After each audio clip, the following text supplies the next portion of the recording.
दिनै जोङो 4 नं ए थाइसेगुरि हादानाव गासै खुख्लुं रेन्जनि सिङाव थानाय 1 नम्बरनिफ्राय 12 नम्बरसिमनि गासैबो गामिनि रायजो राजा आरो फोरमायसालि एफआरसि थारमाने बनजारि इउनिट जोंनि सिंनि बिनि रायजो राजाफोरखौ लानानै जोङो मोनथाम एफआरसिनि फोरमायसालि आरो रंजालि गेरेमसा होननाय मोनथाम एफआरसिनि रायजो राजा बिथांमोनखौ लानानै जोङो सावरायनाय जादों।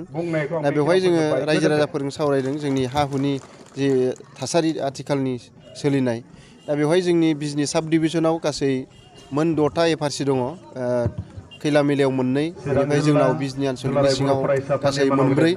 दा बेनि गेजेराव फोरमायसालि एफआरसिनियाल' 90टा न'खरनि हा होनांगौनि जि बियो SDLS आव पास जाबाय आरो दा DLS आव थांबाय डिस्ट्रिक्टआव DCआव दंहैसै आरो बिसोरो थाबैनो हानि फोरमानलाइखौ मोनगोन। दा नैबे गेरेमसा खुख्लुं रेन्जनि गेरेमसा आरो रंजालि एफआरसियाबो दायो सार्कल अफिसाव स्क्रुटिनि सोलिगासिनो दङ आरो बियो थाबैनो SDOनियाव SDLS आव पास जानानै DCआव थांगोन। बिनि प्रसेसा सोलिगासिनो दङ। दायो जोङो थाबैनो खालामनो थाखाय SDOखौबो खावलायबाय थादों आरो सार्कल अफिसारखौबो जाहाथे बिनि SDLS आव थाबैनो पास खालामनानै डिस्ट्रिक्टआव हरो आरो थाबैनो मोनहोनो हानाय जायो। खारन बेयो बे खुख्लुं रेन्जनि जि हानि डकुमेन्टस बियो थांनाय समाव जाखाबायमोन। थांनाय बोसोरसेनि सिगां आरो बोसोरनैनि सिगां बेयो जाखाबायमोन।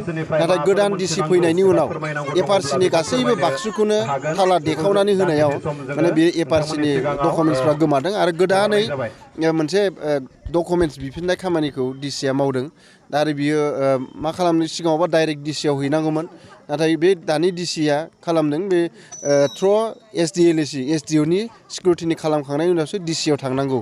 बेबायदि मोनसे प्रसेस खालामनायाव बेखौ गोदानै आरोबाव जमा होफिननाय जादों। दा बेबायदिनो बियो सोलिगासिनो दङ। दा जोंनि रंजालि आरो गेरेमसा एफआरसिया थाबैनो स्क्रुटि जानानै थांनांगौ। बेखौ जोंबो SDOखौ खावलायगोन आरो दिनै जोंनि बे मेलाव नुजाथिफैनानै दुलाराय बर' फरायसा आफादनि गाहाय नेहाथारि खनेन्द्र बसुमतारी बिथाङा थाबैनो BTC सिंनि फरेस्ट ओनसोलाव थानाय हाग्रा ओनसोलाव थानाय बर'फोरनो बा थागिबिफोरनो FRA बायदियै फरेस्ट राइट एक्टनि बायदियै थाबैनो हानि पाट्टा होनांगौ होननानै बिथांमोना सेन्ट्रेल एबसुआ BTC सरकारखौ सावरायनो नागिरदों BTC सरकारजों आरो बेखौ थाबैनो खालामनांगौ।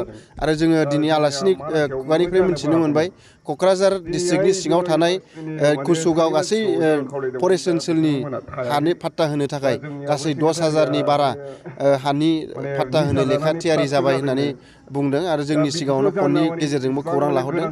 जोंनि चिरांनि सिङावबो जेसेबां फरेस्ट ओनसोलाव रायजो जानाय बर'फोर दङ बिथांमोननि हा पाट्टाया जाहाथे थाबैनो मोनो बिनि थाखाय जोङो नोंथांमोननि चेनेलनि गेजेरजों खावलायबाय।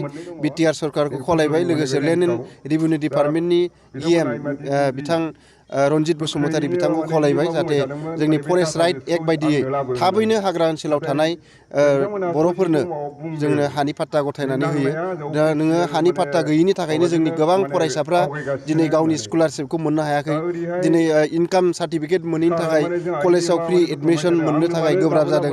दा बेखायनो बैफोर थासारिनिफ्राय उदां जानो थाखाय जिहेथु जोंहा मोनथाय दंखायो फरेस्ट राइट एक्ट दंखायो बै एक्टनि आन्डारावनो जाहाथे थाबैनो जिहेथु लेन्ड साबजेक्टआ BTCनि ट्रेन्सफार साबजेक्ट बेखायनो थाबैनो मावना होनो थाखाय BTR सरकारनि CM प्रमद बर' बिथां लोगोसे लेन्ड एन्ड रेभिनिउनि EM रन्जित कुमार बसुमतारी बिथांखौ नोंथांमोननि चेनेलनि गेजेरजों खावलायहरबाय।